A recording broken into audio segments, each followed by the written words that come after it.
Tov, Parashat Vaïtranan cette semaine, la paracha qui nous rappelle que veut dire la Tefila et pas n'importe laquelle, la Tefila de Vaïtranan, celle qui nous demande de supplier Hachem, à la limite celle qui ressemble au clou qui sera planté par un marteau et on va donner des coups, jusqu'à ce que ce clou va rentrer. De même, Vaïtranan, on va supplier jusqu'à ce que Akadosh Baruch Hu va nous exaucer. Mais on voit dans cette belle paracha que nul autre que l'acteur principal, celui qu'on regarde, celui qui est vraiment notre exemple, Moshe Rabbeinu. Moshe, lui, ne cesse pas de supplier Hachem pour lui permettre de rentrer en Eretz Israël, pour pouvoir accomplir les mitzvot, pour pouvoir justement goûter à la Shrina qui se trouve en Eretz Israël. Et Moshe Rabbeinu, alors il fait jusqu'à 515 tefilot, comme on le sait, Keminyan Vaetranan, la valeur numérique de ce mot Vaetranan, qui est aussi la valeur numérique du mot tefila, sans le yud, tav, pe, lamed, he, c'est 515, et c'est aussi la valeur numérique du mot shira. On n'a pas de plus grande shira, de meilleur chant sur terre que celui de la tefila. Et voici que Moshe Rabbeinu, il prend son marteau avec son clou et il y va et il supplie Hachem. Et on peut imaginer que chaque tefila de Moshe, combien est-ce qu'il a pu trouver les mots et le sens pour convaincre Akadosh Baruch Hu. Mais en fin de compte, Akadosh Baruch Hu, il a été gozer, il a décrété que non Moshe. Comment est-ce que Hachem l'a dit? Il lui dit, Ravlach, ça suffit pour toi Moshe, arrête-toi, ne commence même pas la 516e tefila, al tosef daber elai od badabarazé.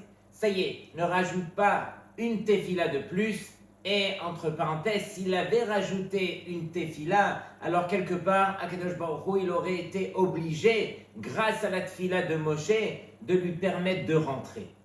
Et donc, ça c'est quelque part la clé qu'on a reçue, qui s'appelle tefila, où si on l'utilise comme il se doit, alors quelque part, on peut même forcer la main d'Hachem pour nous permettre d'y arriver. Rabotai, on voit que Moshe Rabbeinu, on lui a refusé l'accès de rentrer en Eretz Israël, et on pourrait poser la question, mais à première vue, les 515 tefilot de Moshe Rabbeinu, alors elles n'ont servi à rien, puisque lui n'est jamais rentré en Eretz Israël. Et donc, pourquoi faire autant d'efforts alors pour en arriver à quelque chose qui n'est pas le but? Et d'autant plus que Hachem, si lui, il avait décrété que Moshe ne rentrera pas en Eretz Israël, pourquoi est-ce qu'il ne l'a pas averti à l'avance? Fais 5, 10, 15, 20 tefilot Moshe. Hachem lui dit, regarde Moshe, ça ne sert plus à rien de faire ces tefilot, et je te demande d'arrêter parce que tu ne pourras pas rentrer en Eretz Israël. Or, combien de tefilot est-ce qu'il a fait Moshe? Il en a fait 515 rabotai, 515, on n'a pas idée. Chaque année, alors malheureusement, on s'assoit par terre et on s'endeuille sur la destruction du Beth Amikdash et on demande à Hachem, s'il te plaît Hachem, ramène-nous ta Shrina, ramène-nous Mashiach qui vient nous délivrer, qu'on puisse reconstruire ton Beth Amikdash. Et Akadosh Baruch Hu, il a été gozer, il a décrété combien de tefilot alors devront arriver pour permettre au Beth Amikdash d'être reconstruit. Et malheureusement, qu'on ne s'arrête pas juste à la veille de construire ce Beth Amikdash, qu'on ait confiance, qu'on y croit comme il se doit pour qu'on puisse continuer à prier. Et Hachem, il n'y a que lui qui décidera, ah voici est arrivé le quota de tefilot que j'attendais pour permettre à ce Beth Amikdash de se reconstruire. Donc Rabotai, comme on le sait, il n'y a aucune tefila qui disparaît, qui va en vain, mais à nous de bien comprendre quel est le sens de ces tefilot qui ont été faites et qui n'ont pas été exaucées. À quoi est-ce qu'elles servent? Et donc, ici, j'ai lu que les Mefarshim disent qu'en réalité, le peuple d'Israël tout entier bénéficie jusqu'à aujourd'hui des merveilleuses tefilot qui ont été récitées par Moshe Rabbeinu. C'est-à-dire que à chaque fois qu'on a eu de grandes épreuves, qu'on a eu des problèmes inimaginables, Akadosh Baruch Hu, il a ressorti les tfilotes de Moshe pour protéger le clan d'Israël. C'est sûr que toutes ces tfilotes que Moshe a fait, elles sont venues justement au bénéfice du clan d'Israël, et c'est la raison pour laquelle Akadosh Baruch Hu ne l'a pas arrêté, et parce qu'il savait combien ces tfilotes étaient chères et combien elles auraient servi dans le temps. On raconte que le Maharsha, un des plus grands Mefarshim du Talmud, qui vivait il y a 300 ans environ, il explique que grâce à ces 515 téphilotes, Akadosh Baruch Hu, il a accordé à Moshe la faveur de monter sur la montagne afin qu'il porte son regard sur la terre d'Eretz Israël. C'est vrai, Moshe, il a dit, ok Hachem, je ne pourrai pas rentrer en Eretz Israël, tu as décidé, mais laisse-moi au moins voir. Et le simple fait que Moshe, on lui a permis de voir la terre d'Eretz Israël par la vision, grâce à ce regard, bien sûr, le regard de Moshe Rabbeinu, qui était bienveillant, avec de bonnes intentions, alors on bénéficie aujourd'hui une faculté unique en Eretz Israël, comme c'est formulé dans Masechet Baba Batra, c'est marqué là-bas, Avira d'Eretz Israël Markim. La terre d'Eretz Israël, elle transmet de la sagesse à ses habitants. Et c'est vrai que les enfants de bas âge en Eretz Israël, ils étudient la Torah, ils atteignent des niveaux inimaginables. Les Gdolim en Israël, alors on ne pourra jamais les comparer aux Gdolim de Chutz Laaretz. Les Gdolim d'Eretz Israël, c'est un niveau qui est très très spécial. C'est pas que ici on fait la compétition, mais on voit la sagesse qu'on peut atteindre grâce ne serait-ce que à la vision que Moshe il a eue lorsqu'il a vu Eretz Israël. Et donc, c'est la raison pour laquelle on n'aura pas le droit de se désespérer des tfilotes. Quand quelqu'un fait une tefila, peu importe s'il a été exaucé ou pas, le simple fait de faire la tefila, c'est le billet pour nous de nous attacher à Hachem. Et c'est ça le but en soi. Ce n'est pas uniquement le résultat, mais le simple fait de créer ce kesher avec Hachem grâce à la tefila, qu'on devrait continuer. On raconte un jour que le petit-fils du Stapler, il est venu voir son grand-père et lui dit « Papy, demain je vais au Kotel à Maharavi pour prier. » Il lui dit « Alors regarde, si déjà tu vas au Kotel, n'oublie pas de mentionner mon nom dans tes tfilotes. » Mais le Stapler, c'était le grand de la génération. Et donc il lui dit « Mais papy, en quoi est-ce que ma petite tefila, alors, elle pourrait servir au point de rappeler ton nom ?» Alors il lui dit, ne sais-tu pas qu'une prière est toujours exaucée, quoi qu'il arrive. Une demande peut être agréée sur le champ comme dans quelques jours, comme dans quelques mois, ou bien dans quelques années, et même parfois après une centaine d'années en faveur des petits-enfants de celui qui l'a formulée. Et donc Rabotai, c'est évident que toutes les tfilotes, Akadosh Baruch Hu les conserve. Il a un trésor, il a une boîte de trésors où il conserve ses téphilotes, et si elles ne sont pas exaucées aujourd'hui, ni dans une semaine, ni dans un mois, viendra le jour où elles seront exaucées. Et donc, Rabotai, comme on l'a dit, Akadosh Baruch Hu, il se tourne vers Moshe, et il a décrété que finalement, tu ne rentreras pas en Eretz Israël, toi, Moshe, bien qu'il ait marqué Karov Hashem Lechol Korean, Lechol Asher Ikra Uhu Vehemet. Hashem, il est proche de tout celui qui l'implore, de tout celui qui l'appelle Behemet. Et c'est vrai qu'il n'y a pas comme Moshe Rabbeinu pour appeler Hashem avec une telle sensibilité, mais Akadosh Baruch Hu, il a décidé que voici qu'on s'arrête là.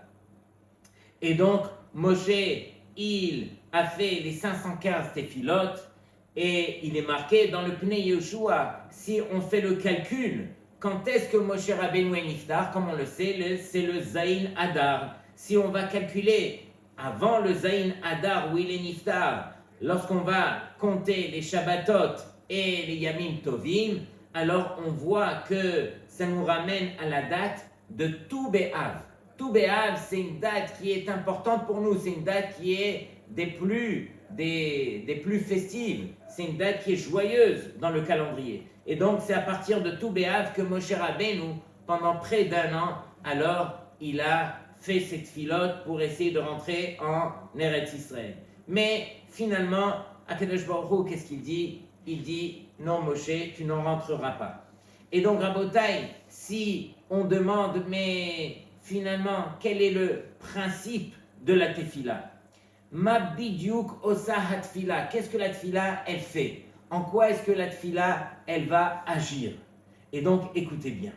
Il est marqué ici que Vechi hi mishna et meshane et ma shegazar kadosh baruch hu itbarach sheyeh. Est-ce que la tefila, elle peut transformer la xéra, le décret que Hachem a décrété? Si Hachem il a décrété quelque chose, il a décidé de quelque chose, est-ce que la tefila peut faire quelque chose? C'est marqué Hu amar vayehi, hu tziva vayamod. Hachem, ce qu'il a ordonné d'être fait, sera réalisé. En quoi est-ce que la tefila, elle peut agir? Alors écoutez bien la réponse. C'est marqué dans Rabbi Yosef Elbo, dans son livre Sefer HaIkarim, un des Sfarim qui est vraiment tellement important, qui dit comme ça. Ki kasher yesh la adam tsara o be'aya. Lorsque un homme, il rencontre malheureusement un malheur ou bien une difficulté, Hatefila lo meshane et retzon Hashem u'gzerato. La tefila, elle, ne change pas donc la volonté d'Hachem et le décret que Hachem aura décidé. Et là, Hatefila meshana et ha'adam atzmo. Mais la tefila, c'est ça le plus important, elle permet de changer l'homme lui-même. Et donc, quelle est la répercussion? U'kshe'adam ishtane al yedei atfila. Et lorsque l'homme il réussit à changer grâce à sa tefila,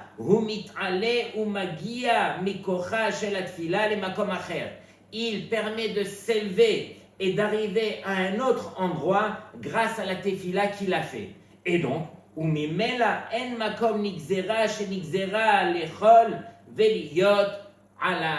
et donc, si finalement il a changé de place grâce à sa tefila, puisque c'est plus le même homme, alors même la xéra, même le décret que Hachem avait décidé, alors il ne peut plus s'appliquer sur cet homme, mipene shehu kvar enoto adam, puisque c'est plus le même homme, c'est quelqu'un d'autre. Hu hit'ale le madrega shona. Il a avancé, il a monté d'un autre niveau, et donc ce décret ne peut plus s'appliquer à lui. Donc Rabotai, regardez bien combien c'est fort la tefila. La tefila permet de transformer l'homme, de lui permettre de devenir un autre. Et donc, on raconte une fois, Marie ben Haviv demande, Kol ze mouvan be'adam shemitpalel al atzmo. Tout ça c'est vrai pour un homme qui va prier pour lui-même. Shena'asa adam acher, qu'il deviendra un autre homme grâce à cette tefilot, ou ba'al madriga acheret, et il aura un autre niveau. Ach makore im adam shenigzera ala gzera. Mais que se passe-t-il pour un homme sur lequel on a décrété certaines choses? Vehu lo mitpalel, mais lui il ne prie pas. C'est quelqu'un d'autre, c'est son ami qui va prier pour lui. Que se passe-t-il? Haim gam az hu mishtane liot adam acher. Est-ce que même dans ce cas, alors on peut dire qu'il deviendra un autre homme grâce au tefilot qu'un autre a fait pour lui? Mais lui n'a pas prié de lui-même, c'est quelqu'un d'autre qui a prié pour lui. Et sur cela, on répond à filou même que chez Adam même lorsque l'homme n'a pas prié lui-même pour lui-même, et la que les autres ont prié pour lui, merinim ou ma'alim et Adam, ils vont l'élever et lui permettre d'arriver Bashamaim nimkomot acherim. Dans le ciel, il arrivera à d'autres endroits. Vehu nihya metziut chadasha, et ça va devenir une autre réalité, une autre personne. Asher en nixera malachul alav, que le décret ne pourra pas retomber sur lui. Donc Rabotai, c'est pas juste nous quand on va prier pour nous-mêmes qu'on permet de transformer notre propre personne, même lorsque les autres vont prier pour nous. Regardez bien combien la tefila, elle est gigantesque. Kama gadol be'atzum koach ha-tefila, combien est grande la force de la tefila, she'oset ha'adam libriya chadasha, qui permet à cet homme de devenir une autre créature, quelqu'un d'autre. Veneda shekol tefila she'anu mitpalelim al atzmenu, et qu'on sache au moins nous-mêmes, qu'on soit conscient que toutes les téphilotes qu'on va faire sur nous-mêmes ou bien sur les autres, Hi ba'alat hashpa'a atzuma, elle va venir maintenant apporter combien et combien de hashpa'a, combien d'influence. Et donc, c'est ce qu'on raconte ici. On raconte sur un chassid qui s'appelait Rabbi Amram Bloy, que lui avait l'âge de 88 ans. À l'âge de 88 ans, alors on a averti la famille qu'il devait quitter ce monde-ci. Mais on raconte sur lui que plusieurs fois dans sa vie, alors on avait convoqué ses proches pour leur dire qu'il allait quitter ce monde-ci. Et donc, environ 20 ans auparavant, alors il se trouvait à l'hôpital dans un état critique. Les médecins ont appelé les membres de la famille pour leur dire « ça y est, on arrive à la fin ». Et ses enfants, ses petits-enfants, tout le monde est arrivé. Et voici que, de nulle part, le malade ouvre les yeux, se réveille par miracle. Les médecins sont arrivés, ils n'ont rien compris. Et à l'âge de 73 ans, où il a eu tellement de problèmes, il a eu un problème au niveau du cerveau, alors il en a pu s'en sortir et il s'est réveillé et il a vécu plus de 15 ans après cela.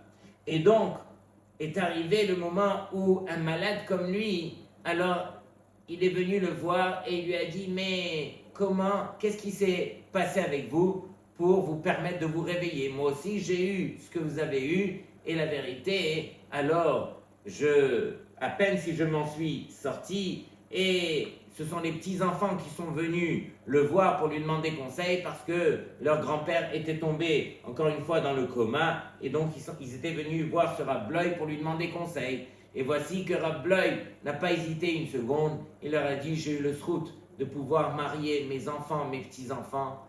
Et quand j'étais dans mon lit d'hôpital, alors voici que, Blainara, j'avais plus de 700 petits-enfants et arrière-petits-enfants qui étaient tous réunis au kotel et qui ont fait des tfilotes pour moi. Et c'est sûr que ces tfilotes, alors elles m'ont permis de revenir à moi-même et de me permettre de vivre encore des années en plus de vie. Donc Rabotai, la tfila c'est vrai, la tfila c'est du sûr. C'est vrai que Moshe Rabbeinu n'a pas eu le souhait de rentrer en Eretz Israël, mais au moins il nous a enseigné cette chose-là, que va être Hanan, de supplier Hachem jusqu'à ce qu'on obtienne la chose, on se doit d'y arriver. Et peu importe le résultat, c'est Hachem qui décidera du résultat. Mais nous, de notre côté, on ne s'arrête pas tant qu'on ne l'a pas eu. Shabbat Shalom Lekulchem.